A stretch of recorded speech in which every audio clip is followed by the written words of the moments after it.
all right. Good evening, everyone. I hope you're all doing well this evening. Welcome to another episode of Honest Hour. Excuse me. And tonight, my guest is a man of many talents. He's a hip hop native, I will say for sure. He has a brand named Showtime TV. He also hosts a podcast, Showtime Visual Magazine and Podcast, Mhm. and also is the operator of the Showtime Battle League. I hope you don't mind. I looked up the government.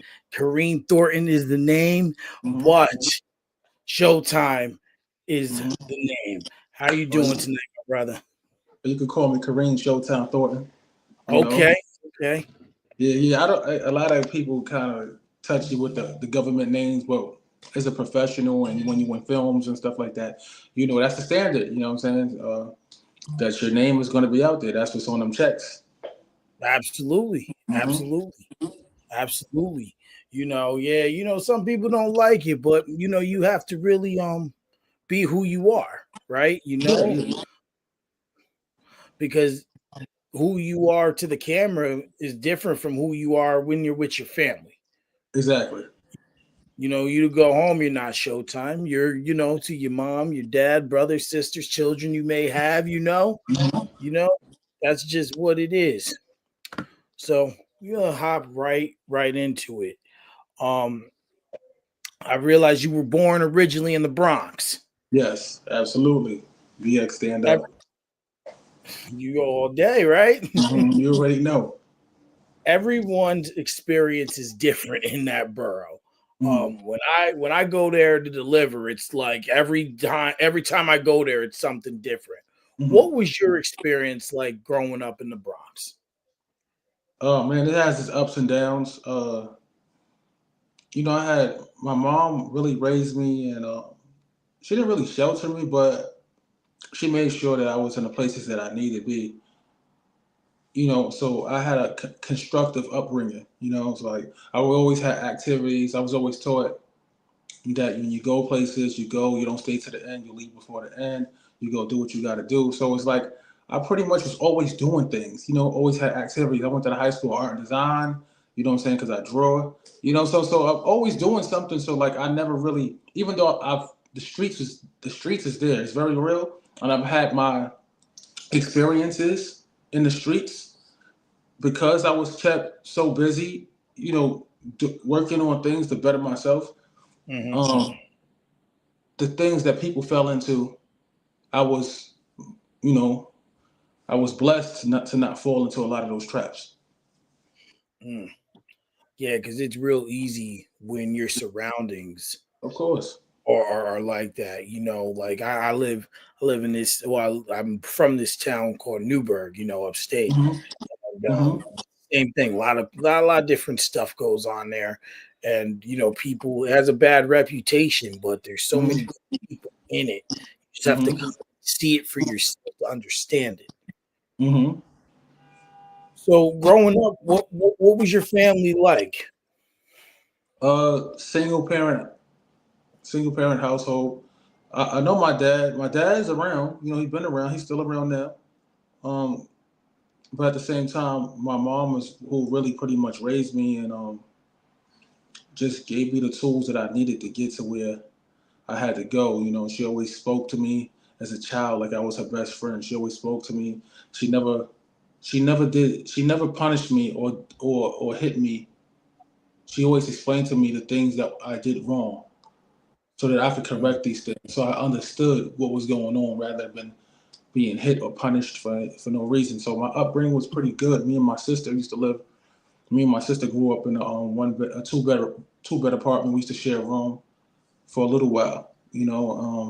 My mom took care of us on a part time income. I don't know how she did it. There was times where she sacrificed eating just so that we could eat. You know what I'm saying? So like that's why now I don't know how people are with their parents and shit like that. But I know if my mom needs something, she gonna get it. One way or another. And there you go. you know. So the next question's interest, but I know one of those interests is hip hop. Mm-hmm. So I play this game on here. Mm-hmm. It's called Honest Picks. Mm-hmm. And being you're my guest tonight, an avid fan of hip hop, I was only able to do two categories, which is male Okay. hip hop and hip hop groups. Okay. You tell me which one you like more over the other. There's no Mm-hmm. criteria. It is just which one do you like better on a personal level. Okay. Um, and that's about it. So I'm gonna start at the top. Biggie or DMX? Jesus Christ. Damn. Yeah, you listen. I read your deep divulge into hip hop, so I really had to like dig and like So really get I'm some good. I'm gonna go with Biggie because Biggie got me through.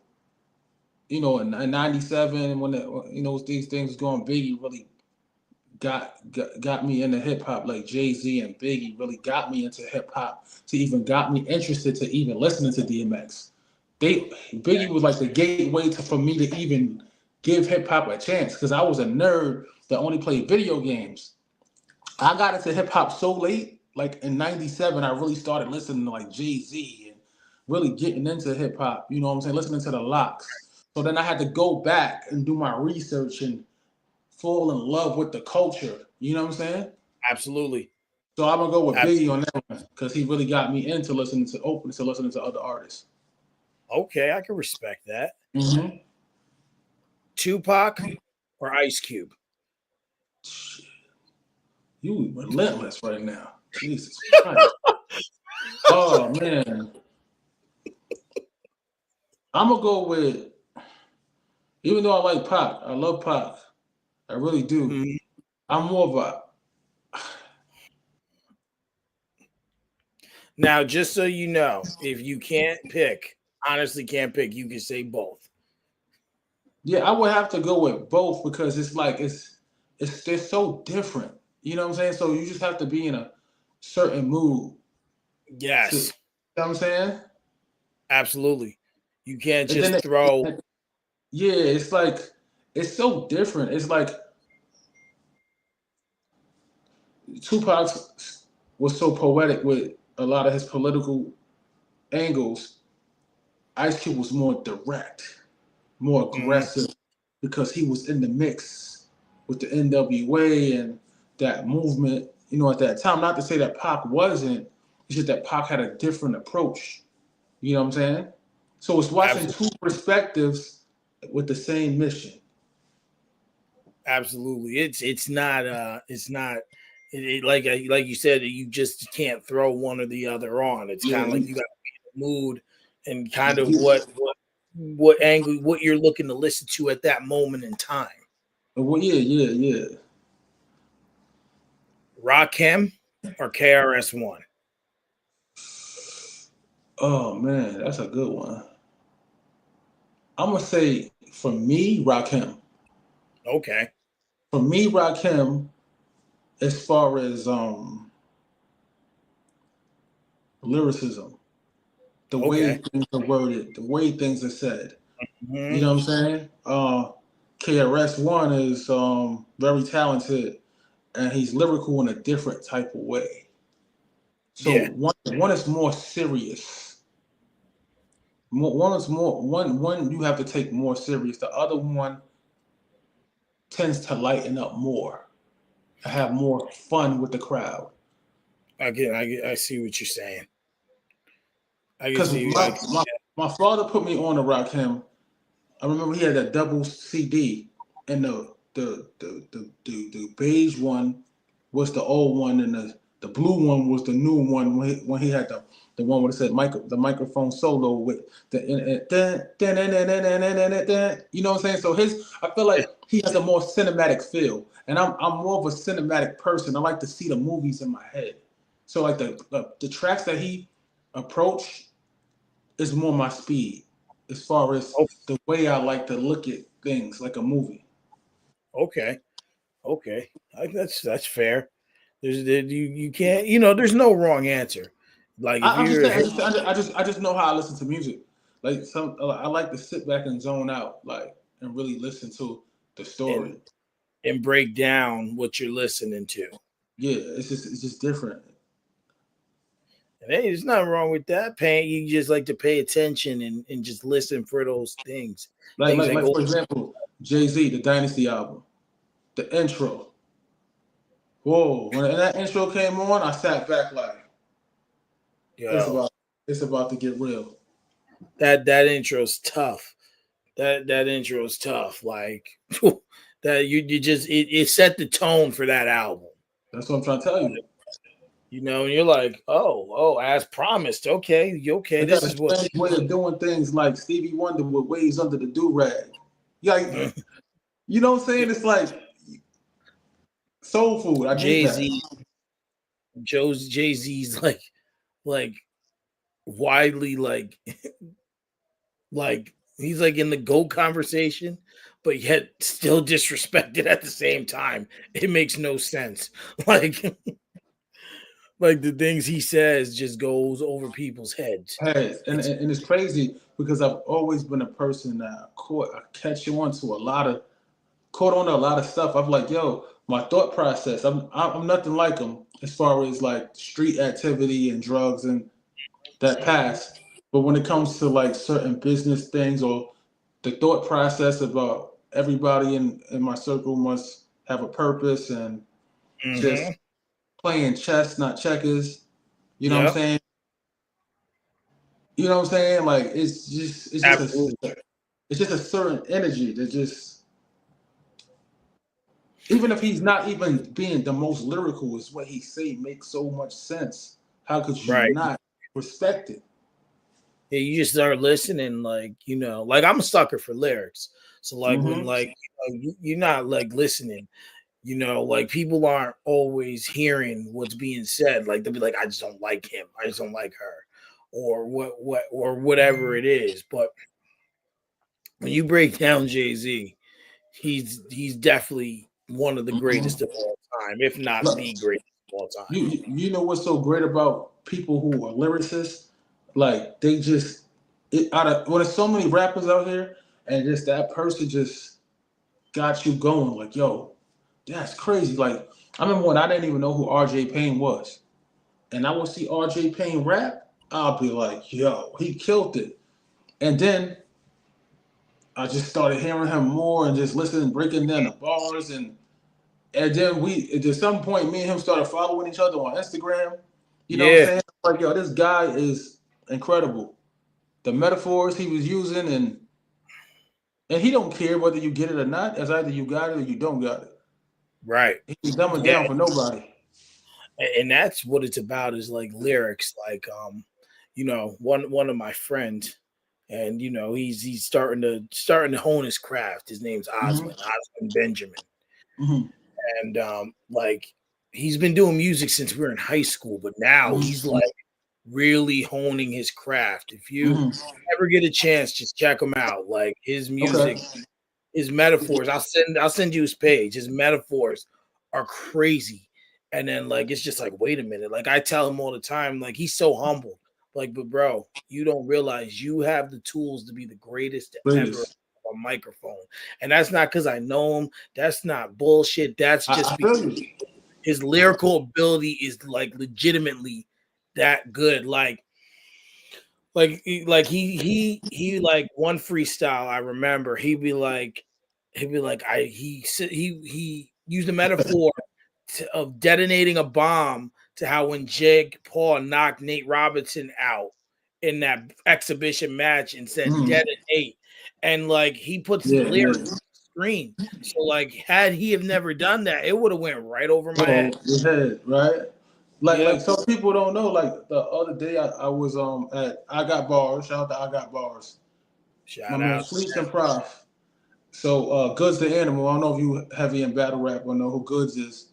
Goods the Animal is I know who definitely definitely a friend of mine, and known him for a long time. And we was playing around and I jumped in the cipher. He was like, I didn't know you had bars like that. He said, I knew you for X amount of years. I didn't know you had bars like that. And it was kind of felt good because it came from goods. Because a lot of times, a lot of people had discredited me with bars because they didn't know me to rap like that because I'm focused more on media, the music, the acting. But you know what I'm saying? But the bars is there. You know what I'm saying? So it's like Absolutely. when I split them bars, people be like, yeah, you did you what? So You I'm can do trying to this tell you, too, I could do it with my eyes you, closed. I don't man. gotta write Listen, hell. My memory is so impeccable when it comes to music. I could do a whole verse in like maybe 10 minutes without writing it down. It's the memory. which ain't easy, not at all. Like Yeah. Once I got the idea of what I'm gonna say, it's over. and But then go. I'm not out here trying to be the best rapper alive and all of that. If I say what I say, I said what I said. Like some people be competing. I be lyrical. I do but I want to say what I want to say.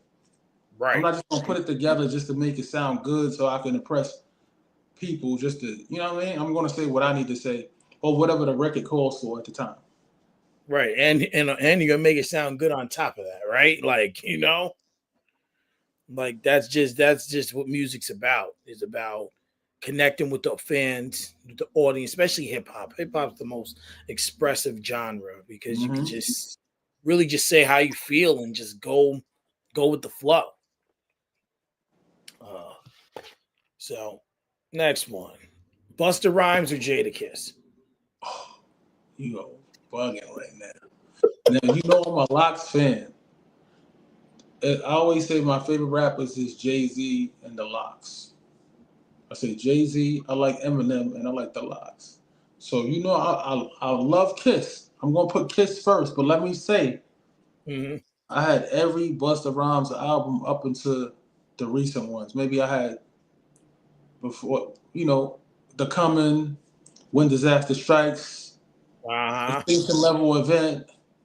I'm a Busta Rhymes fan, bro. Genesis. I'm telling you, even back when he said he only got 5 years left, he was so ahead of his time that he was talking about these times now. You know what I'm saying? Not to mention he had one of the greatest feature verses in the history of music scenario. Like Hmm. like that's one of the best featured verses ever. Like he really like went in on that verse. Yeah, yeah. Like Buster is different. Like he is different. Like it's like he lives in a space of his own. Oh, and he's definitely respectfully his own artist. Like there's no one like him. No one. So you say that, I'm like, come on. Like Buster Rhymes is another person that got kept me captivated to even fall in love with listening to a Jadakiss verse. But then Yeah. when Jadakiss popped up in 97 with the Yeah. family, P Diddy and the family, and I heard the Locks for the first time and Styles P and Sheik Luch. Like, come on, man! And then Mace was on a few of the tracks. Sometimes you caught a little bit of Biggie at the time, but Biggie had passed away. But Right. like, you know, You just nothing compares. yeah, man. Like, man, some people can't even name any Busta Rhymes songs. It's really not hard dangerous. Hands where my eyes can see. Like Shit, like the it's so coming. many, some extinction level event. Yeah, you said dangerous already. What's my favorite joint? Give me some more. I like Hey, Woo well, Ha, Woo Ha. We got you all in check. Uh, yeah, like it's people so many just joints. It's so many joints, man. Like he got. I like the joint he did Cesar. That's recent. That joint is fire. He got and so many joints he got. he still makes good music. I mean, his Yes, he last does. album kind of let me down a bit, but Him and Five Mics got a song out too. That's crazy. and he's still doing it. Still, some of these older rappers are still showing these newer guys like this can be done. Yeah, yeah. Before, you know what? At one point, Dipset was just beefing with Jay Z, so they just went with, "Oh, you older," and even in their older age, they out here and Jim Jones in his 40s doing his thing, late 40s doing his thing. Absolutely. Jim Jones held it down for the pandemic. When I tell you Jim Jones was outside with these bars and doing these features, giving these independent artists a chance. He even had the content creators come out. We all was in one room and all of that. You know what I'm saying? Shout out to Jim Jones. You know what I'm saying? But yeah, man. Legend in his own right. So when you say things like that, the older ones that came before ushered me into listening to and giving the newer people chances like a Jada Kiss, a Styles, and then Hmm. you know. Exactly. You gotta pay homage. Big Daddy Kane or LL Cool J? Woo! You playing all the games right now. You playing all the games right now. Jesus Christ! Again, those are J- LL smooth. He's smooth, but he could do his thing. Kane is Kane. Like you just really can't even. I'm not touching that. Yeah. Respectfully, respectfully. All right, all right. They Ghost. icons. They icons in their own right. I got so much respect for both of them, and they all got hits. It's like, damn, Kane got shit that's like, and this is like before. Like I was born in '82. You know what I'm saying? So me coming up younger, listen to I heard that at every party coming up. You know what I'm saying? Yeah, yeah, And Kane. I'm gonna knock you out. Mama said, knock you out. You jiggling, baby. Go ahead, baby. You Come just on, man. Like, come like on, man. Like, he said respectfully, I ain't yeah, touching that. respectfully, I ain't touching that one. Like, these guys are just amazing, like, in their own right. Well, maybe you'll touch this one. Ghostface or Method Man? Ghostface or Method Man. Oh man. Now, Method Man is crazy lyrically. He even go back and forth with battle rappers. Ghostface is just a different animal. Like he unorthodox flow. Just it's just a different. They just cater to each other. You know what I'm saying? They're so different that they cater to each other. You know what I'm saying? Absolutely. It's just so. It's just it. All right. My favorite Ghostface album was Supreme Clientele. Oh, by far. It's not even close. Not You even know what I'm close. saying? Then you got Meth. Meth is just he's the breakout. He just got that star power. So like he could just basically say almost anything a certain type of way and people gonna go with it. But he actually can rap. You know what I'm saying? And I think as he aged, he got way better. Absolutely. Like he's crazy. I went to the 50th concert, the 50 anniversary of hip hop concert. He bought Ghostface, bought Method Man out. I almost fell down the Hmm. stairs. Hmm. And it's crazy because if you go with the stats, you'll know that Method Man is the superior artist because of the fame Hmm. and the marketing, the fame, the star power. You know what I'm saying? He's commercially more successful than Absolutely. Ghostface, but even though Ghostface is successful, you know what I'm saying? Method Man just got this. You know what I'm Bro. saying? It depends what mood you in. Oh yeah, definitely. For I me, can agree. because Ghostface is a Tony Stark's Iron Man. He's a legend. Yeah, it's that one's not. I'm a Method Man person. Speed Racer, that was crazy. I want to go outside in the rain. I know it might sound crazy. The samples that Ghostface used to use was like, yo, come Right, on, man. Like, you know what I'm saying? and he just suckers you. Just the sound of his voice, like it's high pitch, but it's not. Uh-huh. But it's high pitch kind of, but not all the way. It's just he's got his own Mhm. unique sound. No one Yeah, sounds yeah, like yeah, yeah, yeah. Yeah, man. And it's dope meeting these guys and being able to interview them and talk to them. Like last year, SOBs. Shout to Hands On. Hands On is definitely one of my brothers.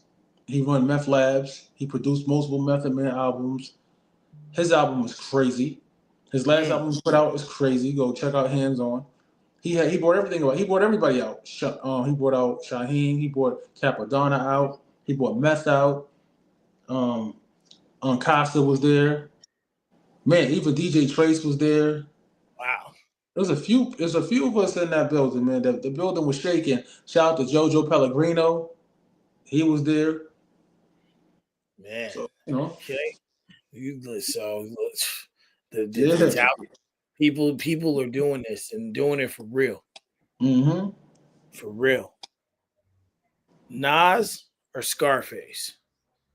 I'm gonna go with Nas. I love Okay, Scarface, but I'm gonna go with Nas, and I'm gonna tell you why. Anybody could rap about a bullet going backwards into a gun. It's crazy. It's sort of like your man. yeah, Like to be that poetic, um, to have the longevity he has in hip hop, even now, he looks younger than these young guys. You know what yeah, I'm saying? and he's doing it still better than a lot of them. So yeah, even Scarface is a legend though, a Southern legend. But I'm gonna go with Nas. Okay, okay. Kendrick Lamar or J. Cole? Uh, I like J. Cole. I like Kendrick, but I like J. Cole. It's something about Kendrick's voice. Kendrick's rap voice is like I have to warm up to his rap voice. You know what I'm saying? Yeah. But Kendrick, just seeing the diversity with him and Drake, Mm-hmm. and how you thought he was losing and how he was baiting, and then Drake could tell him, "Oh, you're gonna have to do a triple ton contandra," and Yeah. he did exactly what he asked him to do. Yeah. You know what Like, I'm saying? I'm gonna say, career wise, I'll say Kendrick. You know why? Because Kendrick wasn't scared to go toe to toe when it came to battling, and he doesn't back down. Like whether y'all friends or not, he gonna check you. yeah. Lyrically gonna check you and put that keep that music going. But I understand J. Cole's position, and J. Cole's just talented too. So it's like, Okay, that's a fair take. Big pun or Big L? whoa, you are disrespectful right now. Like why are you doing this, man? I felt like when you put this together was like, why did you do this to me? Oh man, they both You're not they the both only one that says that. damn. Come on, man. And like I auditioned for Lord Finesse and the Big L biopic when they was doing it, and I got casted as Lord Finesse, and I got to reenact some of this stuff.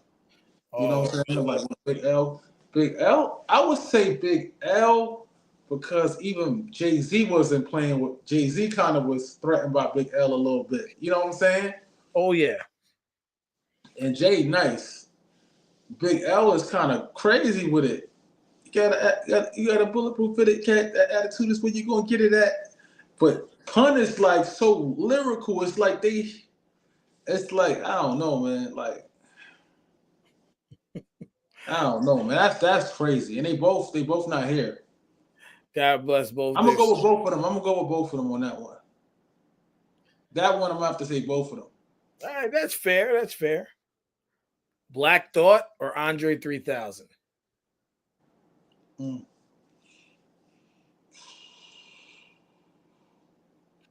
Andre. Andre, okay. I feel like Andre not afraid to just do what the hell he just want to do. He just, yeah, even if it's playing a flute. Like, He just all right, so I'm gonna slide over to the group section. Outcast or Tribe Called Quest? whoa. Yo, you are diabolical.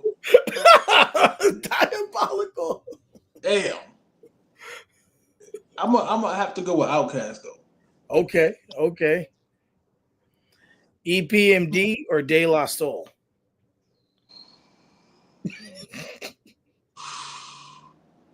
Damn.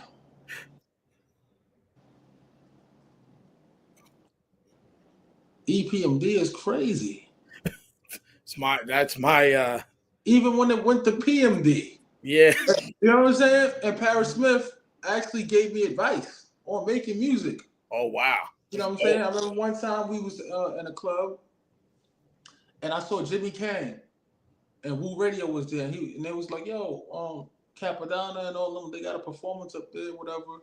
Paris Smith outside. I went outside. Paris Smith was there. I'm like, oh, because I was at an event. Little C's was there. okay, that's what's Chopped up. it up. Then we went over there and Paris Smith gave me some advice. He was like, yo, I don't know if he remember it, but I remember he said, when you making music, take your time. It don't even matter what anybody else thinks. It's when you ready to put the music out. You pace yourself. You do it when you want to do it. You know what I'm saying? Absolutely. When he dropped them jewels, and I'm like saying, this is Paris Smith right here. Like it's a legend. Come on, man. EPMD. And you know, Eric Sherman, Yeah. bro. I'm dip to dip, the ladies pimp, the ladies faithful, but the remake of the Rappers Delight. Come on, man. You gonna make me listen to that? You gonna make me listen to that? Come on, man. They even threw Method Man in like the Def Squad. They tricked it over to Def Squad. You feel me? Yeah, yeah. So it's they Yeah. legends, and you know, like the way that people they use music, and music's a beautiful thing because it can be recycled and retold and made into your own. Just like music. Love the music.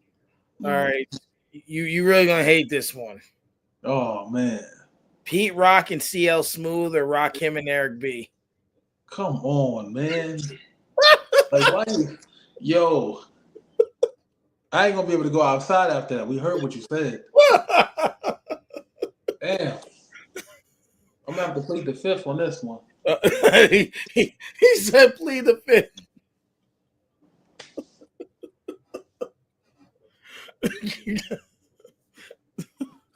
It's just like, why? Yeah, I diabolical. sign up for this. I didn't know this was gonna be like this. He said plead the fifth. It's like you went and you did blood work and you in the waiting room like this. And just because out of respect for your knowledge and your impact and what you do in hip hop, I had to really go out on a limb for you. Like what? I'm like, damn. Respectfully, of course. And then I know some of these people. I've met some of these people too, and it's like, yeah, I heard that shit you said. And I'm like, what? Next event to be like, yeah, seen you on that Honest Hour podcast. What was going on there? The Locks or G Unit? Oh, man, 50 going to 50. Oh damn, 50. Listen, 50 gonna call my phone. Imagine that, right? Yo, I'm going at some point I'm gonna be on a power set asking 50 for a job. He gonna be like, I heard what you said. 50 Cent petty too. With that said, next question. The Roots or Run DMC? Roots or Run DMC? You are evil. Man. I would have to. Didn't Run DMC come out first? Oh yeah. Run DMC. They're like the originators. Like so I'm gonna go with them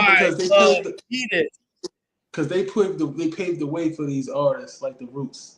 Like everyone. Like so I'm gonna go with that. That's why I'm going with them. Run DMC. Okay. NWA or Wu-Tang? Why? Yo, who? Why?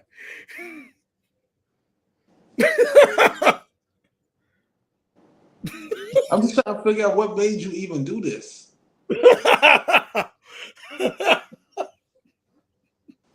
I'm gonna have to say NWA only because they paved the way for Wu-Tang. Okay. You know? Okay. To be rebellious and to to not care and not to give a fuck. Because Wu Tang is. I got a Wu Tang shirt I just bought. Wu Tang. It says the president is temporary. Wu Tang is forever. Oh, yeah, absolutely. You gotta love Wu Tang. Upon atomically, Socrates' philosophies and high prophecies can't define how Petropolis, mockeries. So now the final three. I do these three every episode. Ray Charles or Stevie Wonder. Ray Charles. Stevie. Or as one of my guests called it, the Battle of the Blinds. Ray Charles or Stevie Wonder. Stevie Wonder got that happy birthday song, right? Yes. Happy birthday to you. Yep. Can't nobody beat that. That's like epic. But Ray Charles is Ray Charles. Like, listen, I couldn't tell you. Georgia. Georgia. That was him? That was Ray Charles? That's Ray Charles, that's a classic right there. Like the beginning of ATL. Yeah. He definitely was in his own kind of own mental, his own stratosphere. That's the word I'm looking for. Yeah. Aretha Franklin or Whitney Houston? I'm gonna go with Aretha. Okay, then Whitney. I ain't even mad at that. And I'm sure you know what the last one is. What, Patti LaBelle or some shit? What? Michael Jackson or Prince? Oh, well, I love Prince. Purple Rain was my joint. Prince and the Revolution. Mm-hmm. But you got to give it to Michael. Michael did things in music that nobody's ever done. Like he owned the catalog to the Beatles. Who could say they done that? Yeah. Michael owned half of Sony. Yeah, like he was on the come up, like the come up, and he's like he never used his regular speaking voice ever. Nope. Only like maybe twice on a video game, Ready to Rumble. He used his regular voice, and he probably said something to somebody in the room that I was never there. It was his hearsay. I'm gonna go with Michael over Prince. Okay. Even though they both legends in their own right. Absolutely. I heard men say some weird stuff about Prince. They would say Prince was so attractive that men would say it was okay. I was like, it's weird. No, but men used to cry for Prince. Yeah, and he would wear high heels and leave the club with your woman. Like, Prince was so out of pocket, but business-wise, one of the smartest artists, if not the smartest. Like, he understood the music business and understood how to make money, even in those, those times, 80s, what have you, when he was making music. And he even changed his name to the artist formerly known as Prince. Yes. And directly is Prince. Right. Like directly. Great. It was great. Like, how do you keep your name but not keep your name? Like the artist formerly known as Prince. You got rid of your but kept it. That was wild. Well, I hope you didn't hate that too much. That was crazy. Like I said, diabolical. Like, like I had one guest on here. I'm reading them off. It was she's a poet though, so I did like R&B. And like her mom was yelling at me in the comments, like, you ain't right. If I find you, I'm gonna hurt you. Like, oh, okay. That's funny. Like people stress. I had another one of my friends, Hood Soul, on here. I asked him a generic one, Biggie or Tupac, and he immediately looked stressed. Like, like he goes, you ain't right for this one, man. You ain't right. Like, why did you create this game? No, like it's just like the way you did it was like disrespectful. Like, damn, like it's like no cut and dry. It's like you really made it count. You know what I'm saying? So like you really got to show why you choose the other artist over the other artist. Why you either you emotionally identify with the person or the catalog is maybe the career is a lot better.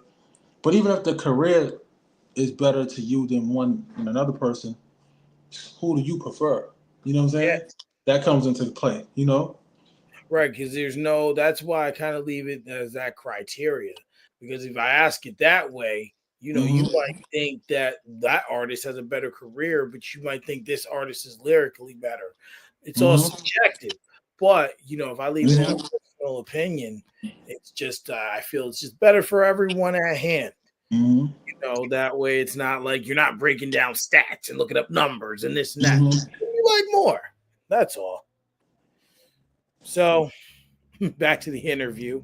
That's kind of like an icebreaker, especially Yeah. when I don't know my guest personally, right? It just helps break the ice. And it seems to work pretty well.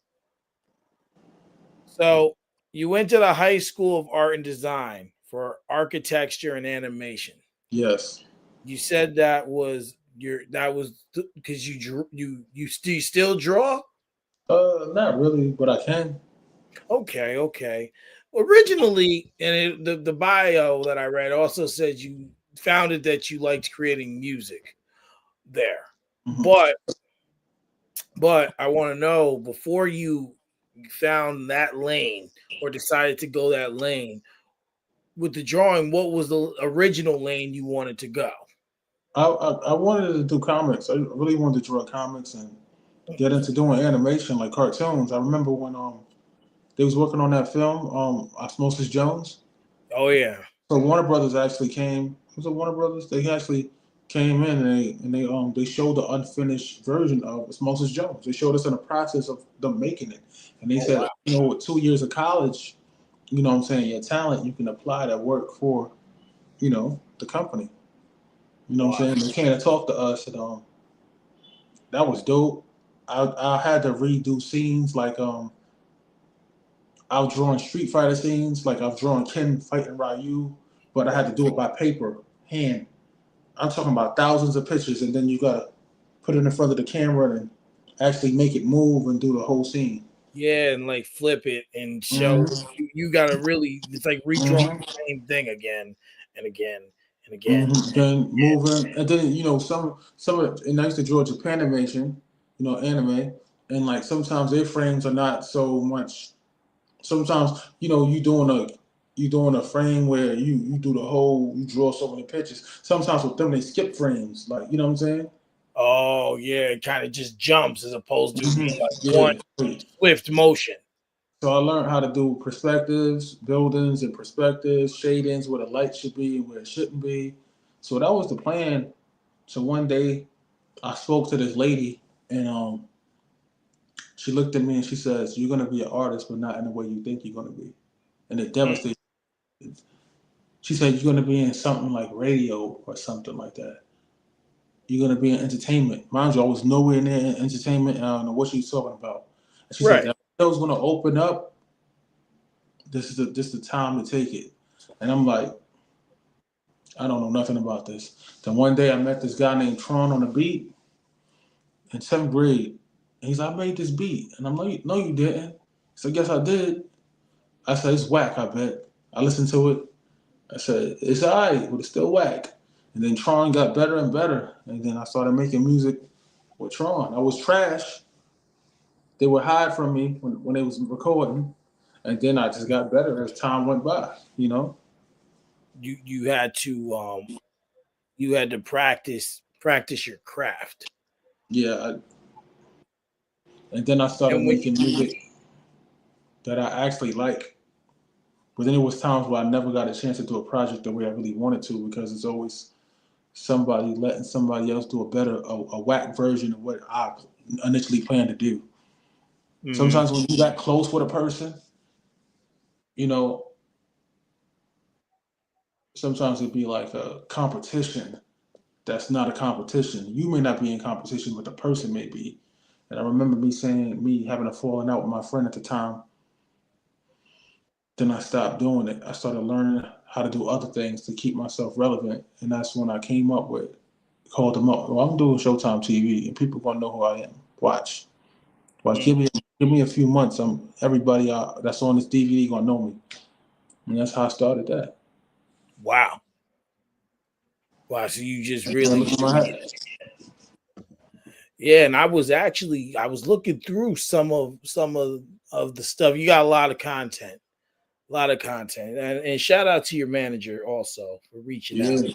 Sonny Um, Doe. Yeah, Lourdes Bigio. she definitely is top notch with her managing for sure. She set it all up. So shout out to her for sure.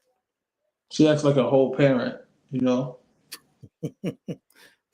The parent, the mother you didn't know you needed. Mm-hmm. So you had said that you met Tron. Well, I'm sorry, what was it? Tron the what? The player? Tron on the beat. Tron on the beat. You started Mm-hmm. making beats. He started making beats. He Or he made started beats. he started making beats, and then you kind of got into that. But then you said that's when you created. I have here you create a band, added film and media. Mm-hmm. So Showtime TV is what it was. What was your envisionment for that? Like you So said it, and then you said the yeah. purpose of it, but what did you foresee it being? So I foreseen me being known for interviewing and connecting with great people that I really was entertained watching, and Mhm. also building a platform where others could showcase their talent on that wasn't given the opportunity because some people are just real funny. They feel like some people forget that somebody gave them an opportunity or things didn't come easy for them. But I get where they come from too because you just can't give anybody an opportunity who didn't work for it. You know what I'm saying? And Absolutely not. sometimes people don't even know the magnitude of what you put in or how important you are into the culture until it's too late. You know what I'm saying? I have people who are around me all the time and they don't even understand who I am and what I've really done because they around you so much, they forget that you are who you are. You know what I'm saying? Until they're reminded. And I say this to say this, not in a sense of I gotta be praised all the time. It's in a sense of when you're giving advice because you've been there, you've done that, and you want people to do better. But at the same time, you can't let them stagnate your growth because they're not ready to receive the information that you're giving them. Mm, mm, You absolutely. know, because people think that's the ego, it's your ego. I managed a woman where she like, oh, it's your ego. I said, I don't even got to do this. I could just keep doing what I'm doing. And I always taught her chain of command, chain of command. Um, you know, you want to you want somebody to book you, or you want to connect with somebody, let them go through me. And we had back and forth. To one day she got a penis pic, and she's like, "Oh my god!" And I said, "The moment you chop the chain of command, Hmm. that's when he lost respect for you and felt like he didn't have to respect me as the manager." Mm, mm. Yeah, because you kind of want, Yeah, so like this should be touchy, and then people be worried about your personal dealings with. If it's a female, they worried about are you sleeping with this person, or you attached to this person. If it's a male, you got to worry about his girlfriend or wife, worried about him stepping out and doing something that has nothing to do with the business. I feel like at this point you need to either come help us with the camera, the productions, or stop hmm trolling. So like it has its ups and downs, but the way I shut everybody else up is through the work. You can say whatever you want to say, but those press releases is out there, the content is out there, and the person is being put in the situations that they need to be put in and accomplishing the things that need to be accomplished. mm, And that's all that matters to me because I could care less what somebody says about me or to me if it's not constructive. If I don't respect them, they're not putting money in my pocket. At the end of the day, you wipe your own ass. You pay your own bills. And only you, matter of fact, only God can take opportunities away from you. And you are It's you versus yourself. So Right. if you allow negativity and the devil, however you see fit, to because you only could be affected by things you consent to. See what I'm saying? Absolutely. So the past already happened. Somebody mentioned this to me. The past already happened. Take the smart guy. I talked to him yesterday, and he said the past already happened and the future didn't happen yet. So all you got is right here. He was saying, Right now. and the devil wants to cause confusion. And I was like, well, damn, that's a good way of looking at shit.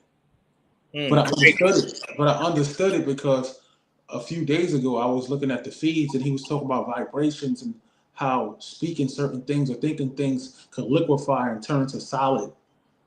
It changed your reality. And I remember that because that was on my mind and I kept seeing interviews with him in it talking about that topic. And then look at how I ended up talking to him yesterday Yeah. about the same topic and he got more into depth with it with me. That's It's wild. wild. And that That's goes to show you what my thought process is. because you want to.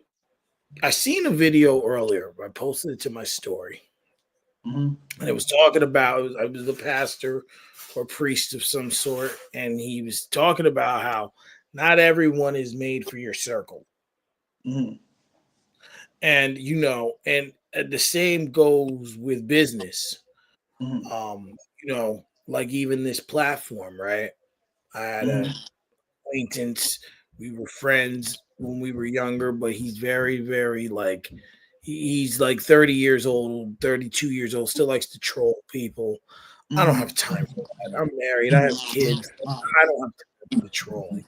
Mm-hmm. So he wanted to come up here and have a conversation. I told him no Mm-hmm. because energy he would have brought wasn't good for my For brand. your brand, exactly. And then he decided to go on and get upset, and he's doing his own thing. He does Mm-hmm. battle raps, of his own, and Mm-hmm. doing a good job. It's like, bro, you don't need to come at me with negativity and down talking to me. I just Mm-hmm. block you because I just don't have Mm-hmm. time for that or energy. And the thing with that is too, when you speak to the narcissists, when you speak to certain people, like if you tell them how you feel or you have facts on a particular thing, they'll say you're emotional. That's the cop out. Yeah, I'm emotional because I'm expressing to you some shit that you did. You Right. clearly did these things. I'm stating to you, hey, I got feelings. I didn't like it. These are the facts. So I notice when people get defensive for things that I should be able to talk to you about, there's something there. It's something there. It's guilt. You know that you're wrong. It's always something, but I'm gonna tell you like this: is you get further in this entertainment thing, Hmm.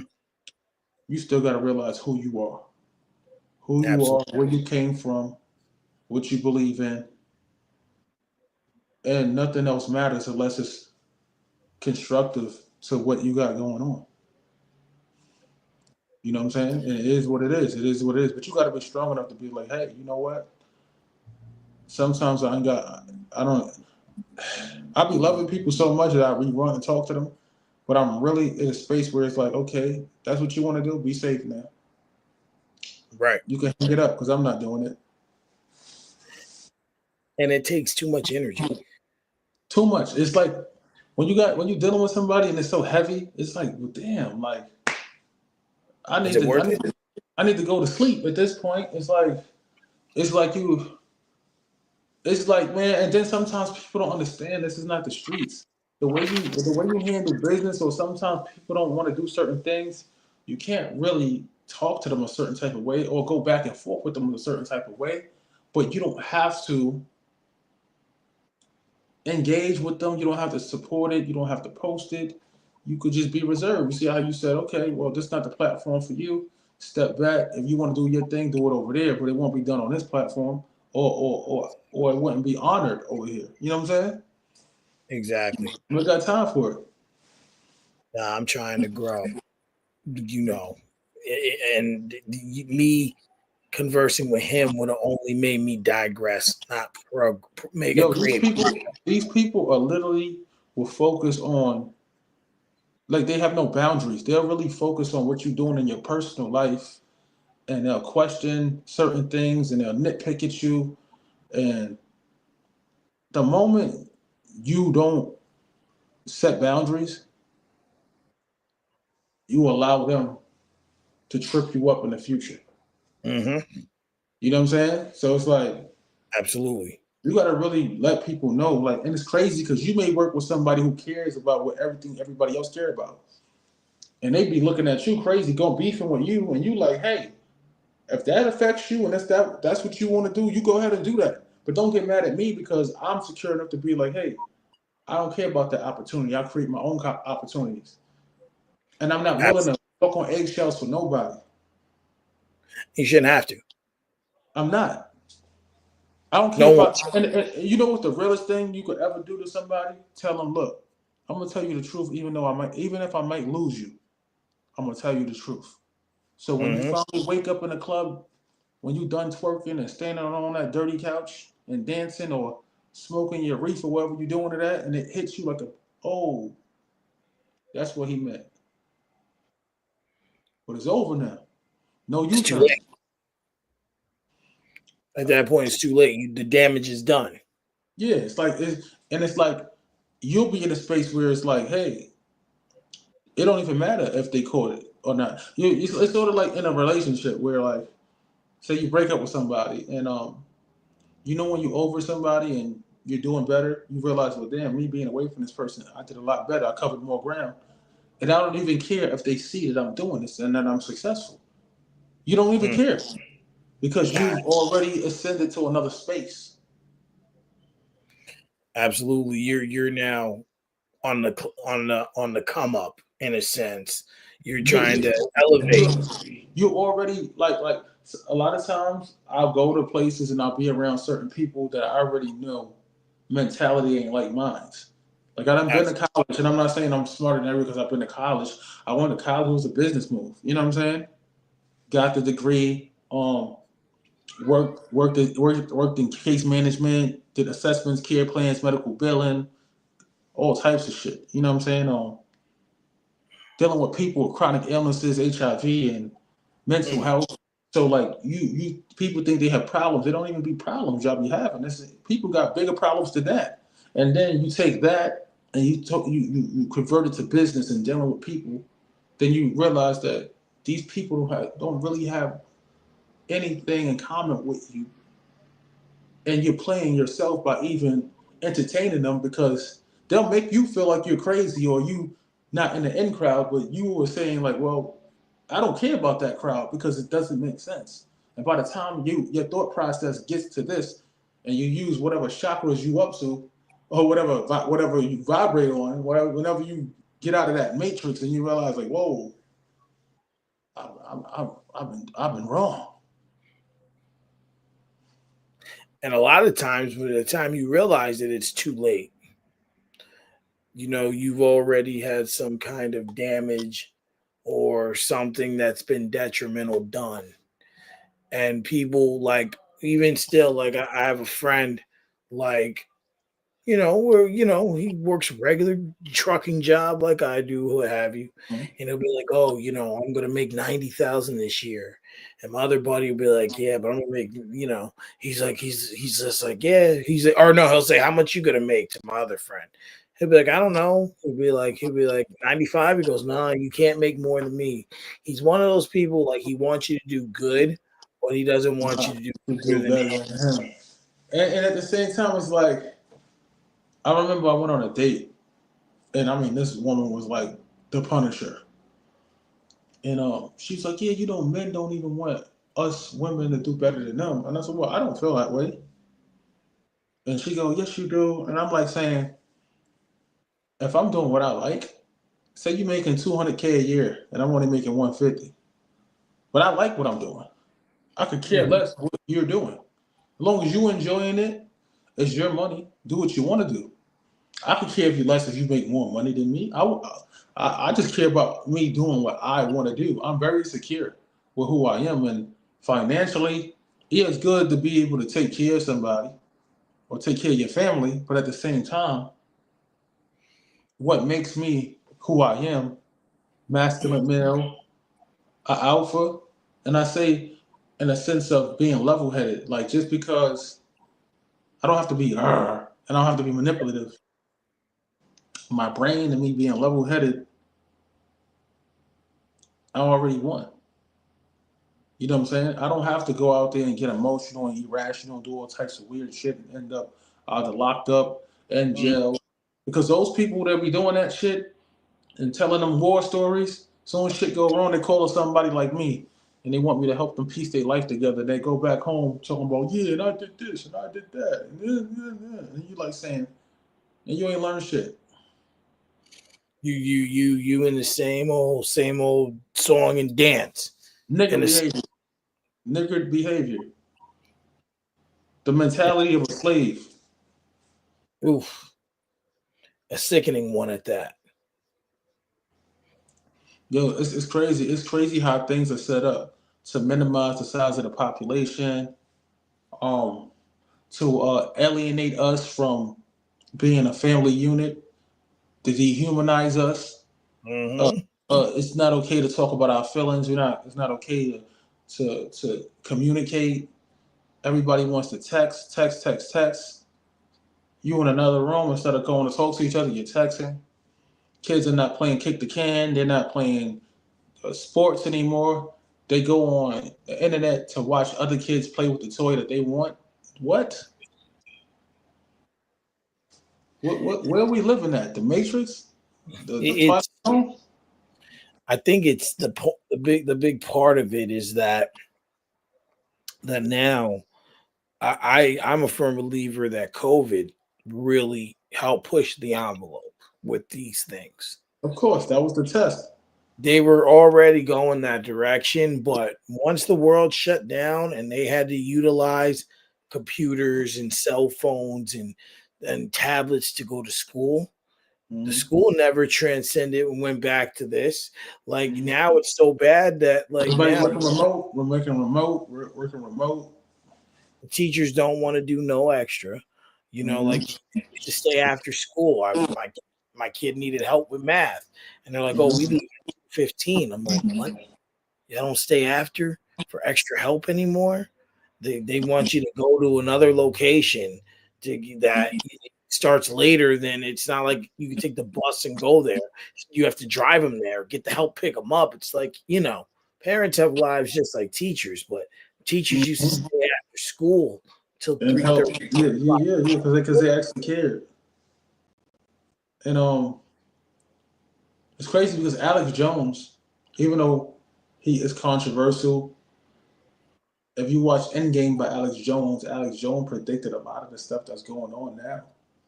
You know what I'm saying? And especially eugenics, especially like the bankers really controlling the country and the politicians don't really have much power. If the bankers are running the country, then what are the politicians? You know what I'm saying? It's a lot. It's a lot to unpack when you think of you going to, it's like KRS One said, you go into McDonald's and you say, hey, my burger, my fries is cold. And then the manager come out and give you new fries, new burger, right? But you Yeah, never see the franchise owner ever. The people that's pulling the strings, you never see. So they could put a black face on the New World Order or a white one. You'll never see who's pulling the strings. nope. And they're the ones making all the money. Yeah, modern day imperialism. Like Hmm. like like like you don't like people just don't understand. We're not picking cotton anymore, but we're folding it and we're sizing it in retail stores, working 40 hours plus, so we don't got time to be our own bosses. Right. and that's that's what they want. They don't want you to think for yourself or do for yourself. Like, well, everything you do, they don't want none of that. They will much rather have control over you punching in and out on a clock, Hmm. punching in and out Yeah. on a clock. Why not? Why not? Why not? Keep you busy so I could do whatever I want, however I want. Take your rights, all that, Yeah, everything under the sun. they want to make sure you need that you need them. Hmm. Yeah. HRA, all these programs for you. Okay, you know what I'm saying? There was times where my mom worked in the household, I had worked in the household, and my sister even worked. And we working hard and we just getting by. Now we go to my cousin's house, mother don't have a job, but refrigerator full of food, and they got cable. Hmm. What? What are we Well, doing wrong? What was I doing wrong?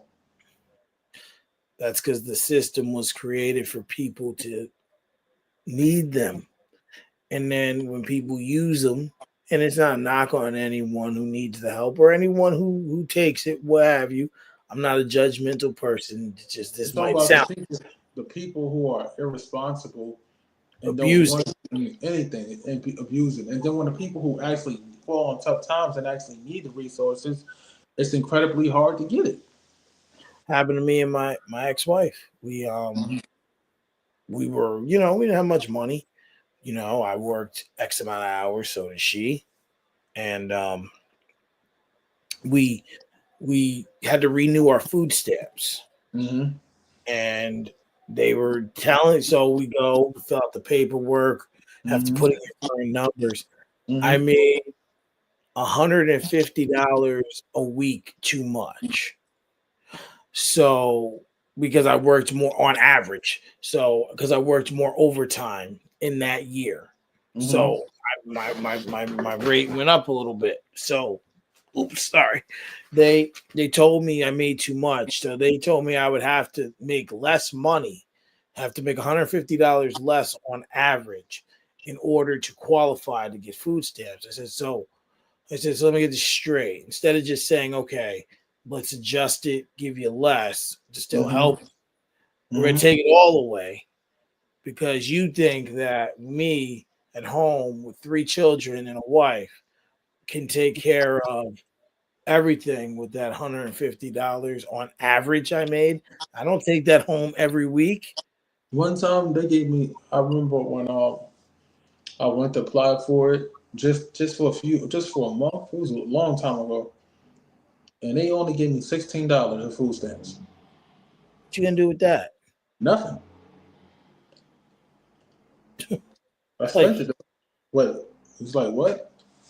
It was weird, but this is what I'm trying to tell you. Like that's why my thought process be so different, and people be thinking they know so much about me.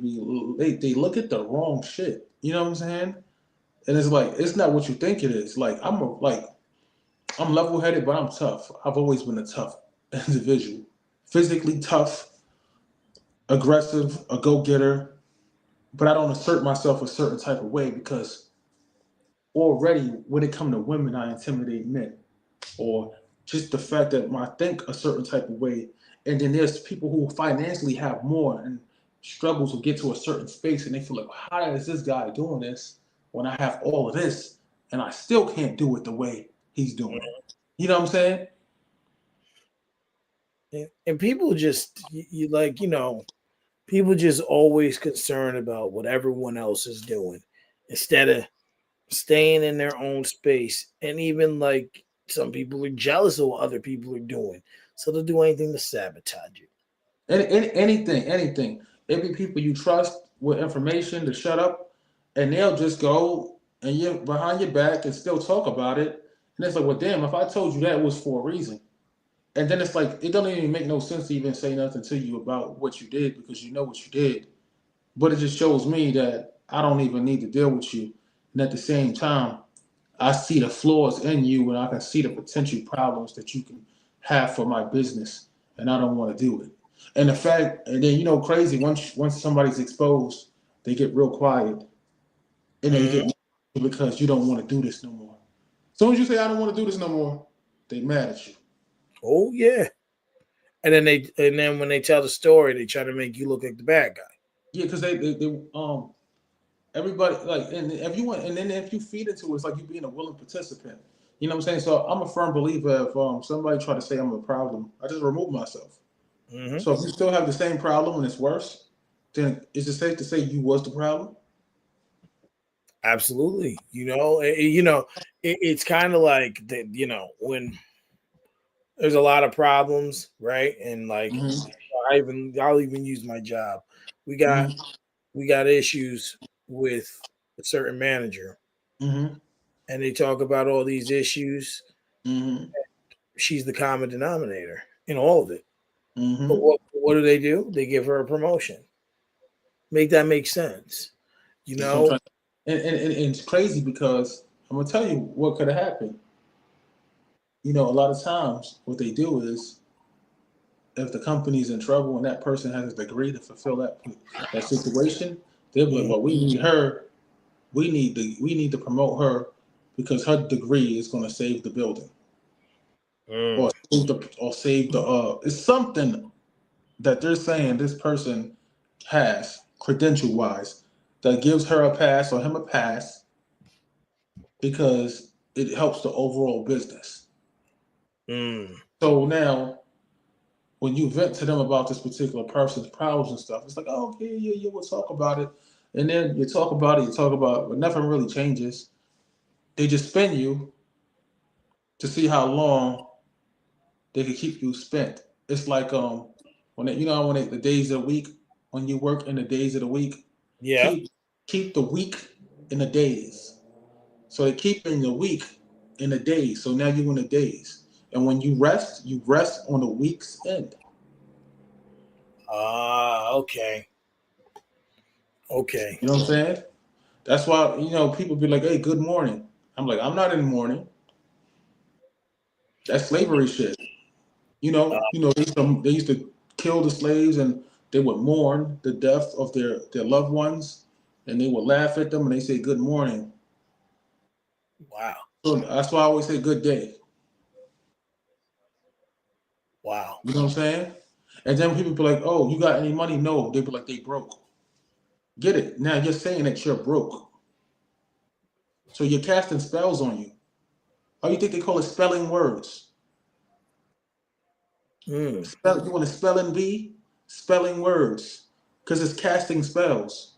Everything you speak with your tongue, it liquefies and manifests into your reality. So if we taught to have our guardian angels, when you beat yourself up, you're commanding your guardian angels and your spirits to attack you. Yeah. Now you're at war with yourself. You're physically at war and spiritually at war with yourself because of your tongue, the things you're saying. So you should Mm. always be careful about what you say, especially when you in a body of water, drinking water, in the shower or whatever. The things that you say can change your reality. Like you could really think that somebody's doing something. Oh, he's cheating. And you put that on your mind so heavy, you manifest that into something that's real. Right. There there are things that people say and like they really like believe their own lies. Like, like people will say things and they just really begin to believe what they're saying is true. Saying, and then they start speaking these things into existence. Now, it may not work out the way they think it's going to work out, but it start manifesting into something. You ever say, Mm. hey, I always say, before I do something, I already said I did it. It's accomplished. I want to make $500 this week. It's the end of the week. I only got 2 more days left. I need to make $500. I made it already. I got that $500. Thank you. I Mm. spoke it. I spoke it into existence. I believed it, and then I put the work behind it. So 9 times out of 10, I'm gonna get that because I believed in it so strong. The only time people don't really get what they want is because they say they believe in it, but they really don't. That doubt holds them back. And some things are. It's like we have a gland. that they talk about. We have a gland that helps manifest certain things and shit. Like, Yeah. if you really believe in something and you really strive to do it, a lot of times we don't get what we want. It's because secretly or subconsciously we don't believe the things that we're saying. Mm. But yeah, all of that stuff that you be talking about, hello. When people say I appreciate you, I appreciate you, things are hidden. Mm. These things are hidden in these words to keep you tied up. Telling you, Mm. man, you think I'm joking. That's it's real. That's why I just stop saying certain things. Even if I think something, I say, well, I don't know. I tell myself something like, well, I don't really know what's going on, so I can't put my mind there. Or I just say, hopefully people are doing what they're supposed to be doing the right thing. Because I don't want to put that negativity out there. What I want to do is lead with the best outcome that could be for the situation and for me. You know what I'm saying? Absolutely. Mm. Yeah, I know, man. Hey, I'm a little mind fucked for a better sense of the word right now. Yeah, It's man. it's I no remember. longer. I look at. It's, Remember, you remember when Jay-Z put out the album, the Blueprint album, oh, the first Blueprint album? That was yeah, like in 20 what? that's 2001. 2001, right? Yep. 2001. I came up with a rhyme in 2001. This is me, younger me. It was the collapse of the towers, the war with the East, the Antichrist emerged, then we faced the mark of the beast. 80% of the world break out and plague and disease, on top of resting, on top of catching disease. Androids among us, another breed, another race. Main objective over power and enslave the human race. So we that naive that we pledge allegiance to the nation that continues to slap us in our face. Mass deception, your mind's your weapon. Heat seekers underground, human eyes can't detect them. Weapons of mass destruction, nobody left to inspect them. Cold-hearted criminals, nobody left to arrest them. The New World counts more every Christian in prison, so make sure you're making choices wisely with critical decisions. Government, the foundation, cancerous, using you up. But this is me, younger me at that time. Mm. Mm. You was And in look a at where we at now. we in a bad space spot. But you understand? Do you understand, man? Like when I was younger, like I didn't rap like that. But even though Big Mama died, we still cooking soul food. That shit that stimulates your mind when you in a bad mood, make you zone out and see my perspective. And let's get into the surface like a forensic detective. Many want to embark on a mission but can't fulfill the objective. Many want to go against the grain, but I'm lyrically respected. Real recognized, real and fake get ejected when they need a commander in chief. Always get elected. Show the judicial, show the executive of the hip hop government. Said about the three branches the three branch represent. You know what I'm saying? Like I really was Yeah. in that space. You know, I really would think about things and rap about them. You know what I'm saying? Yeah. Like that's what my mind was. And you see it from a different perspective. From a different perspective. Like that's why like I really don't really do it like that. You know what I'm saying? Because I really think I just did it for me, or just did it for like the people that like if I ever vented. That's why I never really wrote the lyrics down. Like I had a rhyme where I said, life's a parody. You know what I'm saying? Life is funny, just like a parody. Had to take some time off, had to gain some clarity. Cause they couldn't break a nigga. That's why they mad at me. Cause they ain't this nigga. That's why they mad at me. They pray for my downfall, hope for a tragedy. And that's it. Pray for a tragedy in a time of war. There's gonna be some casualties. Your grace. The king stands alone. Real life sort of like the Game of Thrones. I'm in the sky, just like the astronaut, different atmosphere. That's why they paranoid. Okay, McGregor hit him with that Mayweather. Or June starting like the money team. Gemini state of mind. That just means it's double work. Show you how I get this money. Show you how them couples work. Then Minaj showed you popping like she on some perks. Call up Showtime. Yeah, that boy put in work. Tell me what you hitting for. Tell me what you really worth. Can't trust a bitch if you know she a cheating flirt. Red bone and fine plus that bitch know how to twerk. Try to line me up, then the hammer gonna go berserk. Exit wounds. Yeah, that shit really hurt. Use your discretion before you start flexing. This is real life, my nigga. This is not wrestling. Shells attack your body just like an infection. And if you want to get cute with it, you gotta finesse them. When it comes to these bitches, you really cannot stress them. New York State of mind, that's really my best weapon. I said, and it's so disrespectful when you put them in position. Now you got a Bret Hart and put them in submission, crossface cripple them. Yes, I'm on my being walk up in the air, nigga, like I was a damn star. Niggas want to dance no Xbox Live, that pump on my hip and make them electric slide like Jesus. How he get that fly? Well, to get to that level, nigga, you gonna have to die. Leave a nigga marked, just like the beast. I'm waiting for the. I said, I'm feeling like the gods still waiting on the east. All my lions hungry. I'm gonna bring them back some meat. That's daily sacrifice, and I ain't even eat. Body feeling weird, and I ain't even sleep. So thinking how you the same as me. You see what I'm saying? This is how I felt at that time. Damn. You see what I'm saying? I felt this way. Damn. I had an I, artist that was playing games with me, and that's why I said, like, that's when I said to, it came out. It just came out, and I was like, it's this when you put them in position. Now you got a Bret Hart and put them in submission. Crossface cripple them. Yeah, I'm on a band wall up in the air, like you know what I'm saying? Like that's saying like I love you, but now I gotta put you in. yeah, yeah, gotta put you submission, get you back in line. Yeah, then daily sacrifice, and I ain't even sleep. Body feeling weird. And then you got the nerve to think that you the same as me. We know we're different. Yeah, people have that process, and a lot of times we all think different, like we're supposed to, but people like to just how can I put this? People like to play with other people's minds. They like to have control of everything, like to create certain narratives, if you will.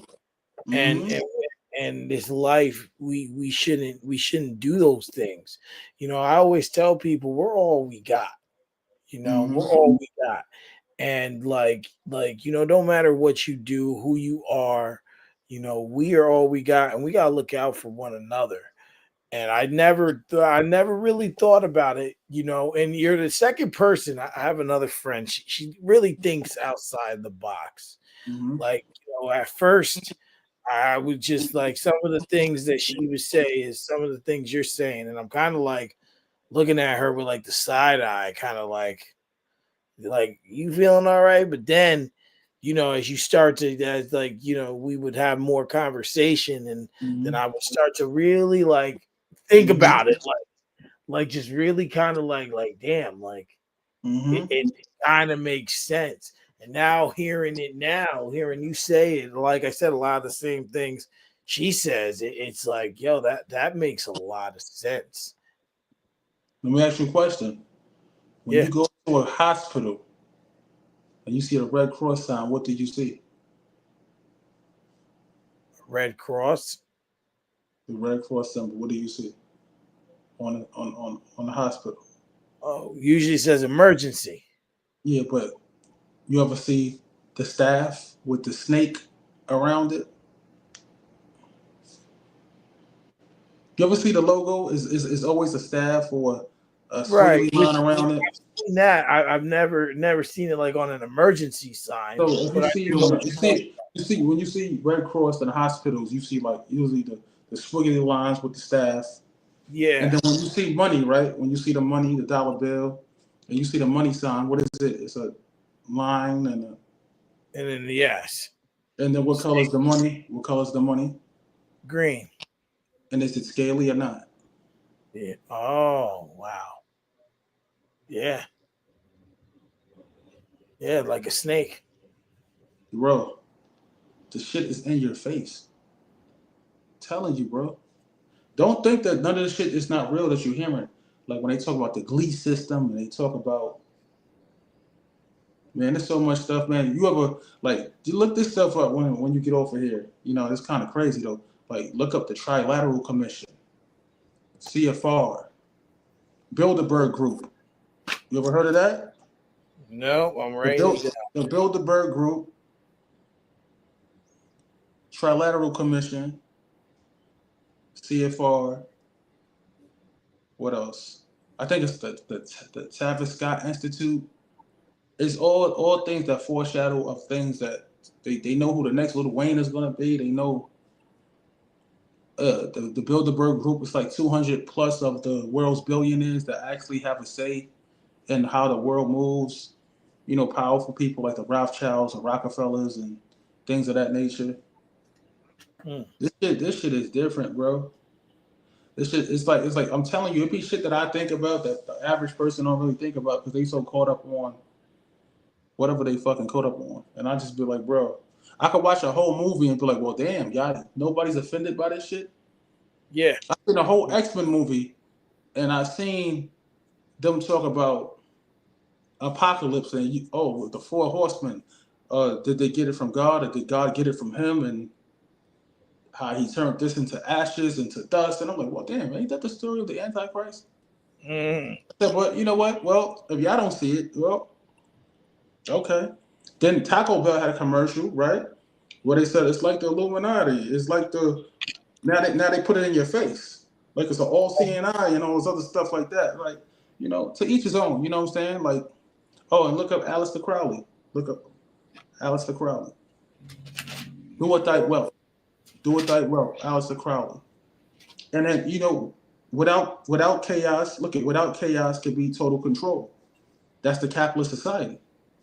But I don't really, get online talking too much about this type of shit. You know what I'm saying? This shit is you know, Yeah. touchy. Kind of touchy. Yeah. A Look, lot of it's for entertainment purposes. You and you take know it from what? it what you want to take from it. You know what I'm saying? But Absolutely. This has been a deep discussion, more of an interview, but it's always nice to mm-hmm, have them. But one thing I do want to do talk about before we get off of here is you gotta. I want to talk about rap battle. mm-hmm. Uh, um, What you doing Saturday? this Saturday, We in Brooklyn, 2 Prince Street, 5 to 11 p.m.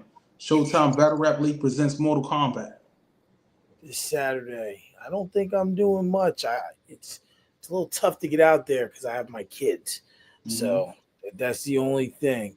I would love to come out there. I would love to come out there. Mm-hmm. It's gonna be crazy. It's gonna be a movie. I want to know though, what with all the avenues of hip hop, why is battle rap so important to you? Why did you select battle rap as the precedent in a sense of what you do? Well, it's an add-on because I did the media brand first, Right. and okay, so I went to art and design. Jay Mills, you know, street legend, the statue, good friend of Absolutely. mine, day one. Shout out to Jay Mills. Jay Mills, I used to watch Jay Mills in the hallways in the lunchroom battling these rappers and going back and forth, and I'm like, wow. Then one day, this DVD, I watched this DVD. It was called Smack DVD. Shout out to Smack. I remember them. And Smack, I just put a post up about all the stuff we're talking about, and Smack, reached out, said my brother, he acknowledged me, and Jay Mills. That Jay Mills really inspired me. I really a fan of this battle rap shit, like going back and forth. And then when I saw Jay Mills battle Murder Mook for the first time Oh, in Harlem on DVD, and the lyrics, the magnitude of the lyrics was so crazy. I'm like, yo, what the hell? I've never heard anybody rap like that. What the fuck is going on? Like, you gotta understand, I'm listening to people rap regular music, regular rap. right. But the way these words was put, this is before I really even knew what schemes was and punchlines and double entendres and triple entendres was. Right. You just heard music. Yo, Didn't understand the science behind it yet. Yo, it was so crazy. And then every Smack DVD, I went out and got the regular Smack DVD. And I would wait for all the battles at the end. And I would watch these battles, debate with these battles, and I loved it. This is when I had ended up having an epiphany and reaching out and saying, yo, I'm gonna create Showtime TV. I'm gonna meet all these people. Loaded Lux, Goods the Animal, Murder Mook, Head Ice, and I wanted to meet Arsenal. That within that 2 months, I met all four of them. I didn't meet Arsenal, but everybody else I did. But It's dope. it really, I'm really a fan of it. I really watch this battle rap shit, and I really love it, and I really respect the goats from it. So like, I remember me working a day job while I'm doing this, and the director comes down. I'm thinking I'm in trouble. He said, "Yo, that guy right there that worked at the front desk, he's a cameraman slash director." And I'm like, "This is the director telling me of the building." So I talked to him. We ended up talking for months. Then he was like, "Yo, we should do it. I want to do a battle league, but I don't want to do it by myself. I don't feel like I got stuff going on. If you shoot the shit, I'll host it and I'll get whoever you need." He said, "Word." I said, "I'm gonna get Fred the Godson to host." He said, "It's like you selling a dream." A dream? I called Fred up. Like, "Yo, Fred, I need you to pull up to my second event in Harlem." He's like, "I got you." He looked at me, I looked at him, said, "But we're gonna do one battle first. A warm-up battle." I had a guy named Blitz Bugout that I was managing, and he brought Mike Burner, another battle rapper. Goods hosted the battle. He thought it was gonna be garbage at first. He said, "I didn't know what to expect." He had fun. He's honest like that. He had a Yeah. good time. The battle was successful, and I ended up managing another female. Her name was Miss Ill. Right now, she's about to battle E Ness on Saturday. Now you know E Okay. Ness battled J Mills on MTV making a band. Uh-huh. Yeah. Look, you gotta understand, this lady was from Buffalo, New York. I met her through my friend Sugar, who asked me to manage her, and I'm like, "Nah, I don't want to manage nobody." But then when I talked to her, I said, "What you want to do?" I end up talking to her. I said, "Give me 2 weeks. Your favorite battle rap might hit you in your DM. You gonna get loopy. We're going." And this lady is battling to this day, off Mm. beat and on beat, and getting paid for it. That's what got me. And I kept the league. I kept it going. And sure, I could battle top tier. I could hire top tier battle rappers to be on the platform, but I brought newcomers up and I brought the legends to critique them, watch them, so they could have that feel of, and mingle with the legends. You know what I'm saying? So Absolutely. now I see that some people are ungrateful, and it might stagnate me to go to the space I want to be at. And that's only an event away. So I said, okay, well, if y'all don't want to follow suit, then I'll just deal with more top tier individuals and take the culture to another level. Still give opportunities to newcomers, but at the same time, stay in that space where I need to be at because I'm no longer in that space. The language is foreign now. I'm not connecting with it. The business already transcended to another echelon. Like I'm already doing what I'm doing. So to answer your question, this is the reason why the foundation is this battle rap shit. Mm. Wow. And like because battle rap is,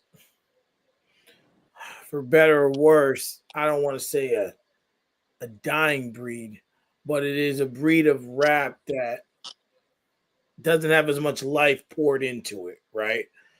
Like it's just, but it's something I think is needed, something that's different, that's good Mhm. to hear. Like you just really have to hear people at their top, like all that's off the top. There's But no, it's but pure. you, That's but for you got to look at it though. But is it really though? Look at URL. You watch URL?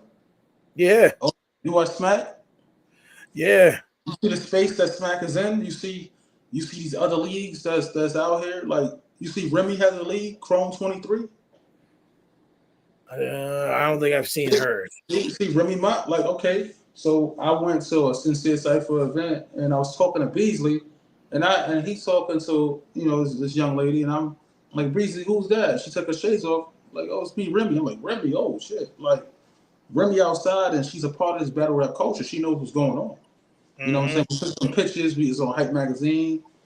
I've been at a few of her events to support. You know what I'm saying? And Remy's been very supportive. Smack has been supportive. What I'm saying is that people making money with battle rap. You know what I'm saying? And like it just depends on the business, how you do the business because we booking people and they costing us thousands of dollars. Yeah. You Eminem just made a battle rap movie a few years back called Body. Who was in it? Organic was in it. Head Ice was in it. Smack was in it. Uh, Big T. Who else? You know what I'm saying? Like A lot of heavy hitters. Loaded Lux, Hollow the Dawn. So like the potential is there. It just depends on the business. Fair enough. It's like 700 and something leagues. You knew that? I didn't realize it Go to was. go, go to verse tracker. Go to versetracker.com. And every time a battle rapper raps on an official league like mine, they keep count of your views, how many views you have, how many battles you have, how many average of you have your own stats. Wow. And it shows you what country you from and all of that. What league you from, what country you from, what league you battle on, and all. It's that real. Like you like people just don't know it. If you don't know about battle rap culture, then you would never know it.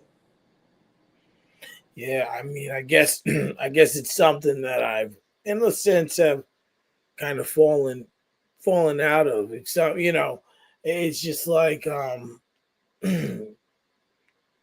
like hip hop goes through these times where it's not good, Mm-hmm. right? Battle rap went through a time, the same kind of period, just wasn't good. So maybe it's just something I need to. Yeah, there was dry spells in it, but like uh Hitman just had a battle with Geechee Gotti, Mm. and that they just in 4 days 1 million views So it's out here. out here. It's out Come here. on, I'm telling you, and I know, Smack, you, Smack ain't just on YouTube no more. He has his own app, so you got to go on the URL app and subscribe. You got to pay for that app, and all the battles is on the app. Everybody got different avenues, it's different levels, it's different spaces in this shit. But they out here making money. These people ain't rapping for free. You know what I'm saying? Like my platform, I'm paying for I'm paying for the DJ, paying for the food, paying for the venue, you know what I'm saying? So that I could get these guys this exposure and to show their talent and stuff like that. And a lot of them are stepping up, you know what I'm saying? Like my talent, like Future 2 Fire, you know what I'm saying? Eclipse 4-5, you know what I'm saying? You got it's a lot of new talent. Stack Daniels. Mm. I just have to. Guess I just have to Get into re- them. get back on it. I just downloaded that app. URL TV. It says Mm-hmm. URLTV.TV Yup. Ultimate League. That lady. And then you could go subscribe to Showtime TV, SHO-TIME TV. Click on playlist, click on battles, and then battles there. My battles, a bunch of battles there. You know what I'm saying? So like, Okay. I'm definitely gonna tap in, and if I can't make this show, I'm definitely gonna make it out to one. One for you sure. got to, Just you got to. You know why? Because it's actually gonna be artists performing. There's gonna be magazine companies there, media companies there. Content creators. You know what I'm saying? Networking, and then we get to the performances and we get to them battles. But press releases will be put out. Content will be shared, hashtag, tweeted, whatever you got. If it's call that threads, IG, Facebook, TikTok, whatever you got. You know what I'm saying? yeah, it's like it's one of those things. Like right now, I'm in the realm of really, like you said, kind of entering into this entertainment, and Mm-hmm. these are the kinds of events where Mm-hmm. I Exactly. speak. Mm-hmm.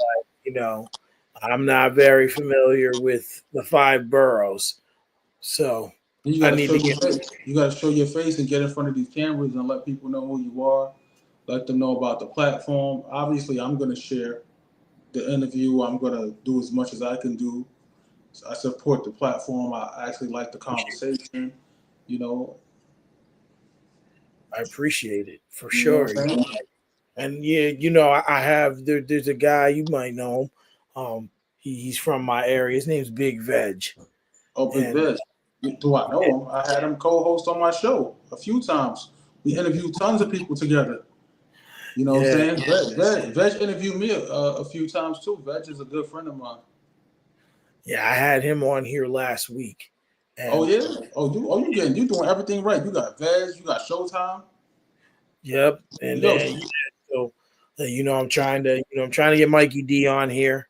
Oh, Um, Mikey D. You know Mikey D family, right? well, what's fun? Well, who's his family? Like that's my guy. Like that's Oh, my you guy. saying family to you? Pass the torch. Pass the torch. You know what I'm saying? Like when I call Mikey D, he pick up. You know what I'm saying? Mikey D's been around. We in the same movie together. If you look up Press PPRESSED on YouTube, Yeah. it's me and Mikey D in that movie. We the main characters. Well, now I'm gonna have to watch that because It's on it's fun. YouTube. The story of Mikey D for me, Yeah. it's weird because like I used to work at Pepsi years ago, Mm-hmm. Uh huh. and he came in as a security guard, right? Mm-hmm. He would do the night shift. Mm-hmm. So then like he left for a while, didn't see him. Came back working at Pepsi, but he's like, now I'm on this side. So, like mind you, I didn't know who he was, respectfully. Mm-hmm. So then like one day he's like, yeah, man, I got a CD, I rap. Now, you know how it goes. Yeah. You Yeah. So back in the day, you from the boroughs, you deep in this game.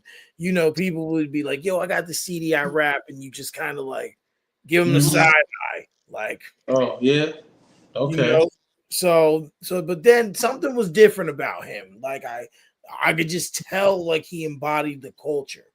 So it was the destruction of Mikey D. It was like 27 songs. It was long. Mm-hmm. Took that home, put it in my car, and then I'm like, yo, this dude's not a rapper. This is a hip hop like artist. Like I was just like, bro, you're like nice for real. And then he's like, just look me up. And it wasn't like, cocky or anything like that. He's like legit, look me up. So I started like doing the research and I'm like, yo, Mm-hmm. the hell? So then I said to him, like, yo, why ain't you ever wanna, because I don't like the attention, the fame. I love hip hop, but I just don't want all the stuff that comes with it. I'm like, damn, that's respect. Yo, Mikey That's D, respect. man. He's a good guy. That's a good dude, man. I consider him a friend. I don't consider so many people friends in this industry, but Mikey D is definitely a friend.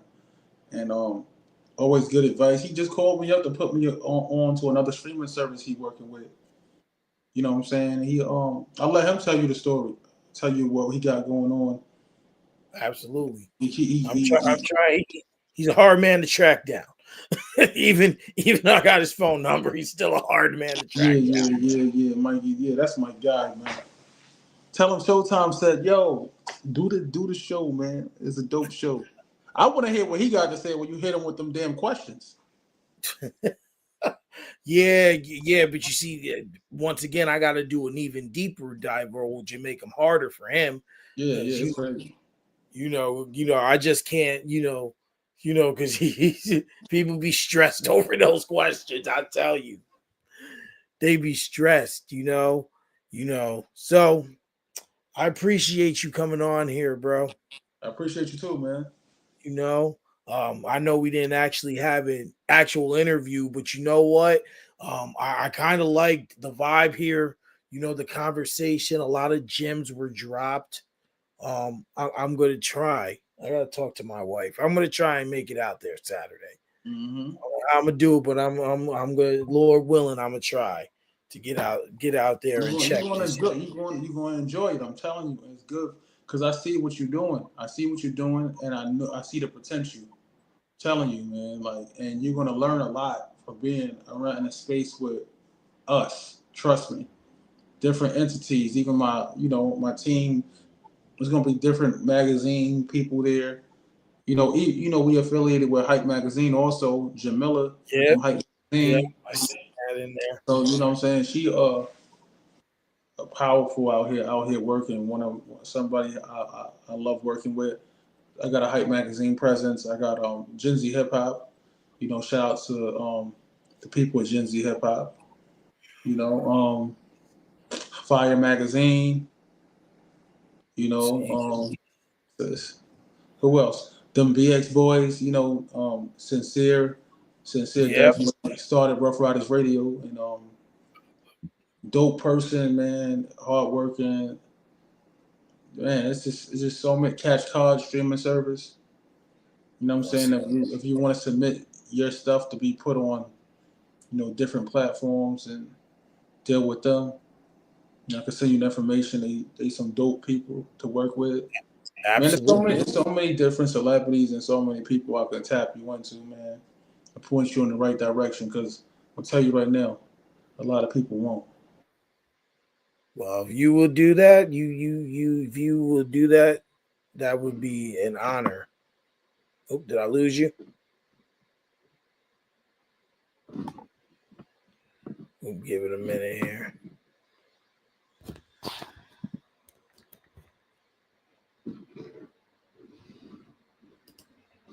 You see, oh yeah. See if he comes back. Want to thank everyone for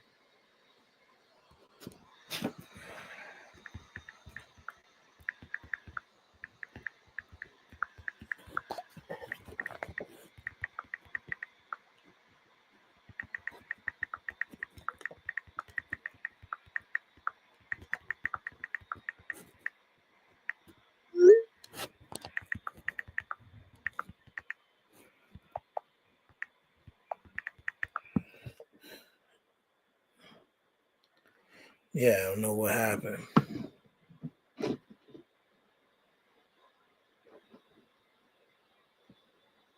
but I want to thank everyone who's tuned in.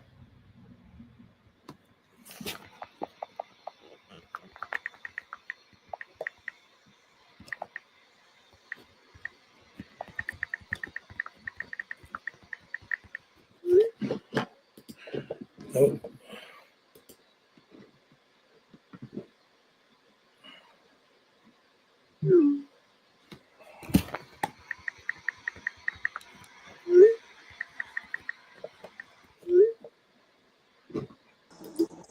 Yo, there I'm we go. sorry, I got a call, and they're probably gonna call back. So like, It's all good. It's all good. But no, anything if you were willing to do that, that would be amazing, yeah, amazing. you already know, man. So that'd be amazing. I'm really, really trying. Really trying to do something with this. Um, I started actually working with this other group, the smaller label called All Right Entertainment. Um, I got some stuff going on with them. Hmm. Showcase coming up in Queens, December 14th. So I'm just Hmm. trying to really do something in this entertainment world and still make a difference. I want to, of Yeah, course, we're not even gonna try. Trust me. You wanna ain't no trying. What I told you about earlier, ain't no trying. You doing you what you're say it's doing. done. You're It's doing done. what you're doing in this entertainment, and you're gonna keep moving forward. Keep the culture going forward. That's it. Absolutely, absolutely. Because Hmm. I love the culture of hip hop, and Hmm. and I want to. I don't rap. I don't.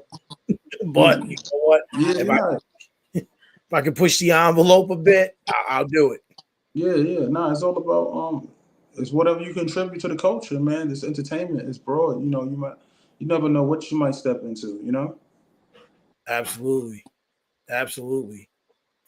So just real quick, one more thing. I end Hmm. every episode with a positive ending message, and Hmm. that pretty much for you. Even though there was a million gems dropped in this, a lot of real conversation. It's just something for you to say to Hmm. who's may watching this or who may watch this back. That's positive and uplifting, and the floor is yours. One thing I tell you, my mom never raised me to live on my knees for nobody. You know what you do. You know what you bring to the table. Only one that can block your blessings is you. Only thing can stop you is you. God gives opportunities and take them away. Nobody else. You lead by example, integrity, strength, self love, consistency. You'll get whatever you want. The negativity is going to be there, and when it hits you the most, sometimes, sometimes you may feel like you're not moving somewhere, right? That's when you're moving the most. So sometimes you got to stay still and move forward. Showtime. I appreciate you, bro. We'll be in contact. I'm gonna try my hardest. My wife just told me she's away this weekend, Mm-hmm. so I'm gonna do my hardest to figure this out. Mm-hmm. But we'll be in contact. God bless you. Have a happy Thanksgiving as well. Mm-hmm. You too. Appreciate that. I want to thank everyone for tuning in. This was a vibe altogether. We may not have gotten as much interviewing as I wanted to, but hey, Yeah, listen, we this was played dope. This we was played dope. It was a conversation. we played the game right. But what I will say is maybe, just maybe, we can do this again in person one day. Oh yeah, yeah. I'm trying to tell you, man. You come out Saturday, it's gonna be a lot of in-person things going on. A lot of cameras around, a lot of content being created, a lot of everything, man. Pictures being taken. You So know. So we're gonna try and make it out that way. I want to Mm-hmm. appreciate you, appreciate your time, appreciate everyone tuning in. I'll be Mm-hmm. back here Friday with Ice the God. We're gonna tap Mm-hmm. everything he's got going on, and I will see you guys later. Peace.